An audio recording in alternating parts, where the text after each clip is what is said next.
High high, শেষ পর্যন্ত new ইয়র্কে দিনমজুরের কাজ করছেন জায়েদ খান।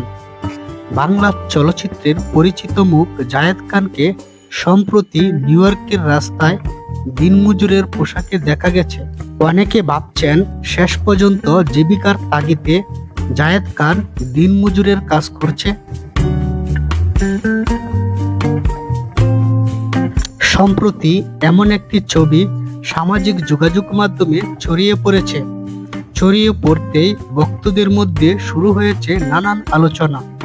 ছবিটিতে দেখা যায় তিনি সেফটি জ্যাকেট, হেলমেট পরে নির্মাণ কাজে শ্রমিকদের মতো কাজ করছে। তাই তো অনেকে ভাবছেন জায়েদ খান হয়তো এ ধরনের কাজেই লিপ্ত হয়েছেন। তবে বিষয়টি বাস্তব জীবনের কোনো পেশার পরিবর্তন নয়। তবে ধারণা করা হচ্ছে এটি কোনো নাটক বা সিনেমা বা বিশেষ কোনো প্রজেক্টের দৃশ্য হতে পারে। কারণ অভিনয়ের প্রয়োজনে শিল্পীরা প্রায়ই বিভিন্ন চরিত্রকে নিজের মধ্যে ফুটিয়ে তোলে।